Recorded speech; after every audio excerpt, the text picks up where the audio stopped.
All right, ladies and gentlemen, welcome back to the MMA Plug presented to you by Mile High Sports. I'm Jordan Kurtz. I'm joined here with a very special guest. Ladies and gentlemen, very rarely do we have the blessing of having someone with such a storied career and a resume the way that we have with our special guest here today. We have Brada Boy, Top Scrapper. We have Ray Cooper III. Ray, how you doing, my man? Oh, hey, how's it? I'm doing good. How you doing? Awesome, man. I'm so happy to have you here on the show here today. Real quick before we get into the thick of things, for those who aren't following you, where can they follow you? Just on IG. I don't really go on top there, but it's Ray Cooper, the third, and yeah. Awesome. Well, there you have it right there, folks. Make sure that you give him a follow as we approach this BORROKA Presents XFC 53 Fight Night card here on September 20th. That's going to be going down at the fight capital of the world in Las Vegas at the Theater at Virgin Hotels. That main card is going to be kicking off at 7 p.m. Mountain Time for us here, Mountain Time listeners. Now, Ray, you are a multiple time PFL champion. You have had such a storied career. What does it mean for you to get back in the cage for somewhat of a startup show in BORROKA with the big brother in XFC, but a show that's going to have a big presence and a lot of eyes out there next weekend in Las Vegas? Yeah. I I really I'm not doing too good on my career right now. I'm coming off of a lot of losses, and there's just some things in my life that was happening, but I buckled down a lot and changed up some things, and um, I already had a awesome career, but I'm not done. I'm not anywhere close to done. My main goal is to get to the UFC, and thank you to Ferrando for giving me this opportunity and XFC. Um, yeah, I'm trying to get back to where I was before. I am a two-time world champion, and I still see myself as that. And yeah, I'm just looking to go out there and fight this top prospect guy that he's a he's a champion in another organization, and I'm looking forward to it. Absolutely. And you mentioned that there have been a couple of bumps in the road. What what have you done, or I guess what are maybe some of those changes that you have implemented in training or life or whatever it may be? And if it's personal, you don't have to go too deep into things, but what have you done to get yourself back on track so that you get your hand raised and back in the winner's circle on September 20th? Yeah, this mainly things in my life that when I was younger, when you're young you can get away with things as you age, just with eating good, taking care of your body, you know what I mean? Stop going out as much and just understanding that this is a professional sport. It's not a amateur sport, and you cannot be an amateur acting like an amateur fighting professionally. So I think that was my little bit of my downfall, just getting things too early. I had the world, and just being too young. You know what I mean? Not understanding that you got to take care of your body in the long run. And yeah, just cleaned up my eating, stopped doing funny stuff, and training in other camps like with the Lees. I don't know if you heard of them, Prodigy, Christian Lee, Angela Lee, them, Adrian Lee, Ken Lee, the father. They have an awesome gym over there. They're awesome competitors. They're world champions in their own right. And Christian is a big help to me. He's an awesome fighter, world champion, top notch professional fighter. So yeah, I just changed up plenty of things with training wise, and I feel like it's a blessing. Now, you've won a lot of big fights in your career. You've fought some of the most recognized names that the welterweight division has to offer across multiple different banners through the years, whether that be guys who had their rise through the World Series era to some Strike Force guys to the UFC to so on and so forth. You've also been fortunate enough by being that two-time world champion in the PFL, taking home a couple of pretty nice purses that the PFL had for those season endings. To those out there who ask, what is your motivation still at almost 40 fights deep into your professional career? What is your answer to those who ask, what is your motivation still? Well, my motivation is always the same. I believe I was a born fighter, and I still am a born fighter. It's just things happen in your life, and you just gotta learn how to face adversity and overcome it. And I think that's what champions is made when they hit rock bottom or whatever the case is. I just set to rearrange some stuff in my life, and yeah, that's I'm still at the top right now. I'm still in my prime. Only I forget how old I am. Probably in my 30, 31, 32. My main goal is still the UFC. I beat a lot of guys. I have seen it all. There's nothing I haven't seen in the cage. Um, and yeah, my main goal is to get back to where I was, get to the UFC. That's my main focus, all in all. Uh, and yeah, Now, you just mentioned you've basically there isn't a whole lot out there that you haven't seen in terms of, names, looks, the bright lights, so on and so forth, aside from actually having that call to the UFC. But all that to be said, putting that aside, looking back though, too, you've done a lot of really cool things throughout the course of your career. Is there any moment that you can kind of just have that you're sitting back on the porch on a nice night where you just kind of reflect back and say, man, that was a really cool thing, or that was a moment that was just kind of like a canon event for you throughout your career? I mean, heck, I don't. There's a lot. I mean, with just winning the my first world championship, coming off my loss in the first season, and then just getting back to the finals again that second season, and again, um, in the beginning of PFL, we had 5 fights. We had 3 fights in the season. Going to the playoffs, we fought twice in a night. Now it's kind of washed down. Um, they don't have the same fights. So I don't even know how much fights there is. I think it's like 2 fights, and then you're in the championship or something like that. But I think that first, probably the second season, me winning my first world championship in PFL, that was a lot. It was a lot to come back from. I think I got knocked out in my semifinals in the first season fight, and then I came back and just battling through adversity. I fought Chris Curtis in the semifinals in Vegas. Yeah, I came off a good knockout on that, and that whole season was just an awesome season to come to get back to get through. So probably that first season, winning my first world championship. That's awesome. Yeah, I definitely remember it was definitely a much more difficult schedule those first couple of Yeah. seasons for it. I had a couple of guys who used to train with us out here at Factory X, Brian Foster and Steve Seiler, who Mm. fought on some of Yeah, those Brian. cards and in those Yeah, seasons. yeah. Yeah, those were definitely some wild seasons. You guys had to be very active to be able to win that championship. And then we also had Rob Wilkinson, who won it in Mm. 2022. Yeah. Yeah, yeah, yeah. So yeah, in the beginning we had, I think it was like 8 months. We had like 5 fights. You know what I mean? Not many guys even fight 2 times in a year. So it was real brutal on the body, but it was you separate the men from the boys right there. Those 2 seasons. Who's gonna last? You know what I mean? And that's what I loved about PFL, and it kind of diminished my fire a little bit once the season started going on. They started not implementing the same rules and the same structure. So yeah, that kind of probably diminished my fire and probably got me off track a little bit. But yeah, that was good. That all being said, though, I mean, having to have that sort of activity schedule and frequency, like a lot of things have to go right, though, too, for you, especially to go through and you made it to the finals one year and didn't get it, but then come back the next year, win it all. And then COVID year happens, right? And then come back and win it Mm. again.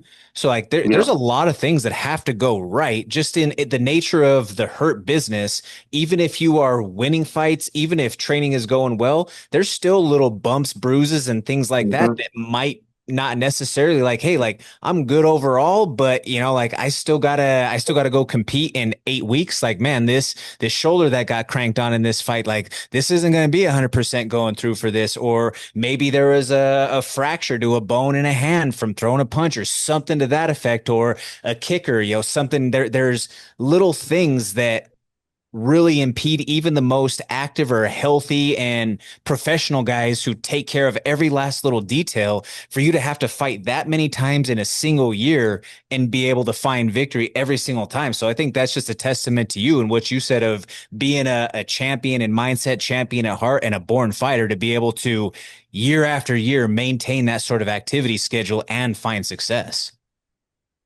Yeah, I mean, you said it all. And again, you're separating yourself. You're separating the men from the boys, and who wants to do that? You know what I mean? Nobody does that nowadays. And I'm looking to keep doing that. And I just want to just keep fighting. And again, thank you to Randall for letting me giving me this opportunity. And I'm looking forward to keep fighting every single time. And yeah.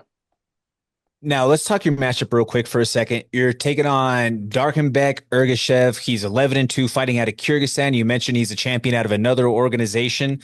But that all to be said, you are by far and large his most experienced and his best opponent when we take a look at it and we weigh just the balance of the tail of the tape here.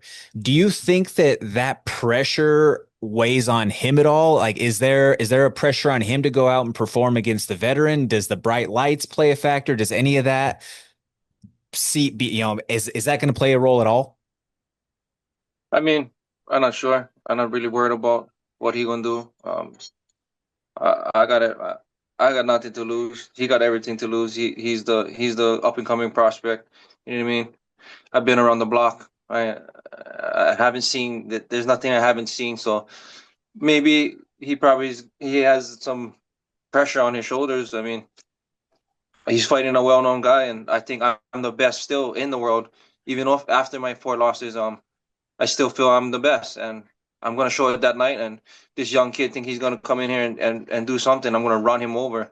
I've been training hard for this. I've just been training since my last fight.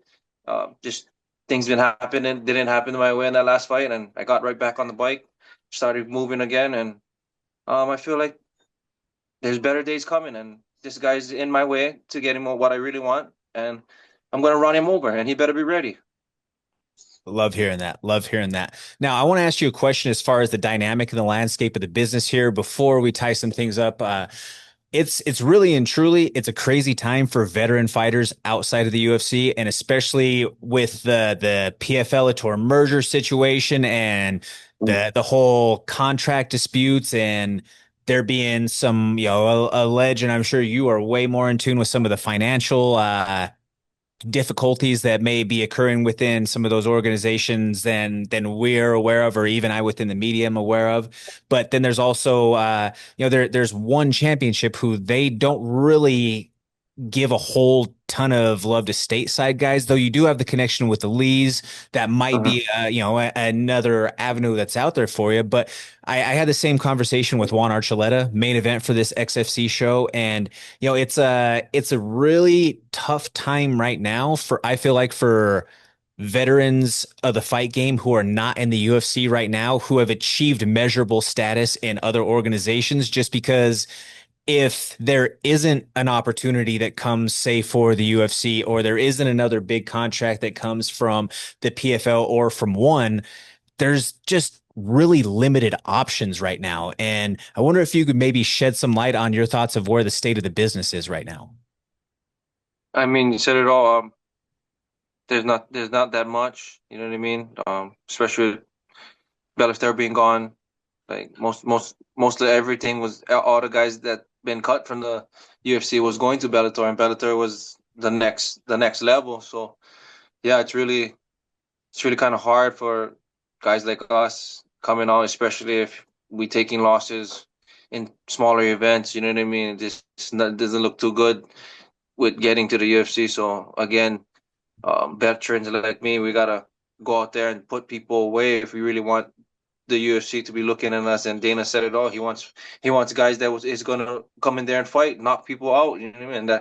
And that's my cup of tea. And um, yeah, it's just for the guys that trying to get in, we gotta finish. Plain and simple. Everybody, you guys gotta go out there for the kill. That's what they want, and that's what we gotta give Dana White and all those guys that and everybody at the UFC. That's what they want, and everybody wants to get to the UFC. So he gave us the answer what he wants, and we just gotta go and accomplish it. Very well said right there. Now, switching gears, a little bit more of a lighthearted question. Now that you're in the final stages of camp, we're just a few days away from weigh-ins and going through probably the worst part of the entire business from, I mean, I'm sure nobody out there loves a weight cut, but as you're going through these final stages of camp, and I like this answer because it's different for everybody, and I'm a fat kid at heart, but is there something that is just so tough for you to be able to give up during camp while you're locking in? Maybe it's like a savory treat like comfort food, maybe it's sweets like ice cream or baked goods or something. Is there something that is just man, I am craving this right now. I'm locked in for camp. I can't have it until after the fight, but is there something that you have that fits that bill?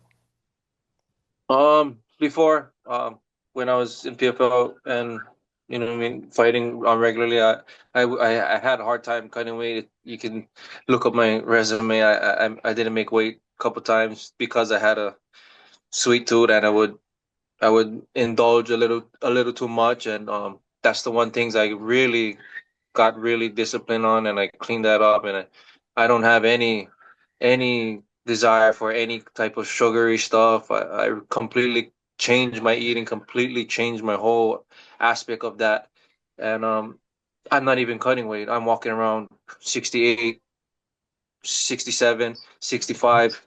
I really cleaned that up, and I'm not gonna have one weight cut. I'm gonna walk in there fully fresh, walking around, and my opponent probably is gonna be suffering. I ain't gonna be suffering, and yeah, this probably my main food I'm gonna go to is steak, eggs, and some bananas, and that's my main thing right now. Just being healthy and eating good, and just with the whole world being freaking so unhealthy, the American lifestyle is so unhealthy, and everybody just so locked into eating those kind of foods, and it's just not good. Like I live on I have my own homestead, um, and I'm growing my own food. You know what I mean? Farming my own food, farming my own animals, and I think that's what everybody should be doing. Out in Hawaii, that's what we do. We farm our own food, especially in the outer islands. Oahu, not so much because we're so monopolized down here, but in the other islands, everybody farms and eats off their own land. And our Hawaiian culture, that's what we do. And I'm looking to get back to that. I've been doing that. So yeah, to answer your question, I don't have that sweet tooth thing anymore. That's awesome. That's pretty admirable because I have to fight those intrusive thoughts and those urges about, Yeah. I can't tell you how many times a week that it's like that little devil on the shoulder just continuing to try to say like it's okay. You can have it outside of Okay. cheat Yeah. day. Yeah, Yeah. Yeah. exactly. But one last Yeah. question here for you before we let you go here. Is there a song lyric, maybe a Bible passage, a quote, a movie scene, anything along those lines that is telling the tale of Ray Cooper III for this camp and for this fight? Um, just I don't know. Not really. Maybe just peaceful times make weak men, and weak men make strong times. So that's pretty much what I don't know how that saying goes, but we when you so relaxed, you end up just letting yourself go, and I feel that that's that's kind of was in my was for me a little bit during my PFL run. I got too comfortable and things didn't go as planned. So yeah, I think that's actually a pretty perfect analogy right there. I know exactly the saying that you're referring to right there, and yeah. yeah, I'm actually like you look like you have a new fire about you that you're inspired and you want to go out there and put on an impressive performance out there. Now, Ray, just last opportunity, anything that you want to get out there to friends, family, supporters, anybody out there? Um, I just love your mom. Everybody just your mom is what actually made you. She gave you food. She gave you life. Just love on your mom, everybody. Beautiful message right there. Folks, make sure that you tune in for that card next Saturday. That is going to be on September 20th. That is going down at the theater at Virgin Hotels. Check out the XFC website for information as far as the stream goes. Once again, thank you so much, Ray, for joining us. We're greatly appreciative of you coming on and joining us here today. Yes, thank you for having me. Aloha. Yes, sir. Absolutely. There you have it, folks. Stick around after the break. We'll be back with more combat sports coverage. I'm Jordan Kurtz with the MMA Plug on Mile High Sports.